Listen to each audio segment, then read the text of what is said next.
Não, porque fulano de tal é o que tem a razão. Mas, rapaz, tem uma prova contrária. Não, não interessa. O indivíduo abdica de pensar e ele segue a orientação como se fosse um cabresto. Naquele instante, isso daí não é uma coisa que acontece só aqui no Brasil. No mundo inteiro, as forças de esquerda sempre entram fragmentadas. Sempre. Porque ninguém coloca que o interesse da população, o interesse do povo, está acima dos interesses partidários. Acima dos interesses mesquinhos de qualquer um. E aí fica aquela guerra de egos. Né? E com isso, o que aconteceu?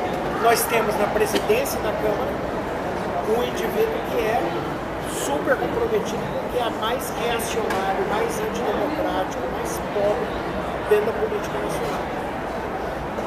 Então, nos conselhos também, da mesma forma, vamos falar sobre o cidadão participante. Para que realmente essa participação seja em benefício do município, em benefício do problema que está sendo tratado dentro do conselho, é necessário ter esse papel de discernimento totalmente desatrelado a qualquer tipo de cristalização do pensamento em função de um dogma, em função de uma verdade absoluta que ele vem ali. Porque quando você vai para um local para discutir a verdade absoluta, você já não ouve mais ninguém. Você fala, eu vou ouvir porque eu já sei exatamente. Já estou com a verdade, então não preciso discutir. Então esse processo de formação, a gente tem visto algumas experiências, para quem ainda não viu, eu recomendo que veja, é um vídeo pequeno de 18 minutos, a Universidade dos Pés Descalços. Não sei se vocês já viram. Anotem e vejam, Universidade dos Pés Descalços, não tem hora. É uma apresentação que ele faz no TED.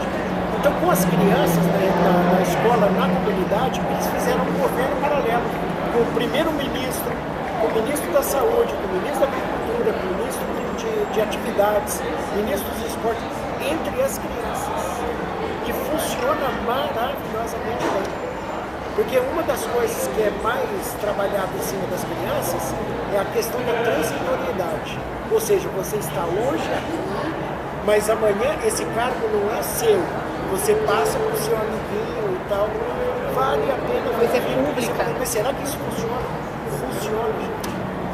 Funciona. Se a gente trabalhar desde o início com a molecada, ensinando para eles esse poder que tem de interferência, de administrar, de gestionar, junto com os outros em coletivo, ele leva isso para o resto da vida. Agora não deixe de ver, porque esse projeto funciona. E foi muito engraçado porque tem uma parte da exposição que eles foram convidados para ir na Suécia para conhecer o processo paralelo e foram recebidos pela rainha Silvia, né? E aí ela pegou e comentou com o banco que estava trazendo as crianças, né? Falou assim, nossa, mas essa menina ela não se assusta com nada, ela fala com grau de discernimento, né? E a menininha virou para ele e falou assim, explica a essa senhora que eu sou primeira-ministra. Ai, que bonitinho. Beleza agora? Ah, sim, desculpe que eu sempre falo até que eu tô mal, não deu tempo de comer, né? Não sei se foi falar aqui, mas uma questão que é relevante é que a mídia, a grande mídia, não estimula a sociedade a pensar. Pelo contrário, estimula a sociedade a gostar de música superficial, sertaneja, chefe, música dançante, música feliz que ajuda as pessoas, ajuda o organismo a produzir os hormônios de bem-estar, de felicidade, elas não querem pensar em problemas. Então, hoje quem está aqui, o pessoal está em casa vendo futebol, vendo Faustão, vendo auditório, não é nada que propõe a reflexão. E a gente até se admira com, por exemplo, a novela, essa das 9 agora, Velho Chico? Velho Chico, que propõe reflexão sobre sustentabilidade, né? A gente fica achando, bom, tem algum motivo e algum propósito, falando de sustentabilidade, né? Liberdade e verdade também propõe temas para reflexão, né? Sobre direitos, né? Mas, de modo geral, a grande mídia induz as pessoas a serem preguiçosas em relação aos seus direitos, em relação à ação política. Né? Então, também precisamos pensar nisso, né? Como tornar a mídia, como incentivar a mídia, como é que a gente força, como é que a gente se fortalece diante da mídia para que ela apresente conteúdos mais provocativos. Bom, eu gostaria de responder a pergunta do Norman, mas antes eu gostaria de falar sobre democracia direta e chamar o Alex para se apresentar e vir sentar aqui e chamar também todo mundo tá aqui para formar a roda mesa, para a gente não ficar ninguém de fora. Pode ser, pessoal? Às vezes vocês não queiram, é democrático aqui.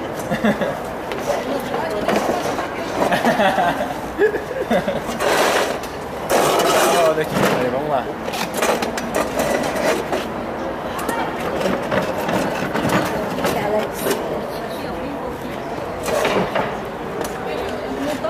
Aí se apresentar também, que você não se apresentou ainda. Os dois aqui, na verdade, né?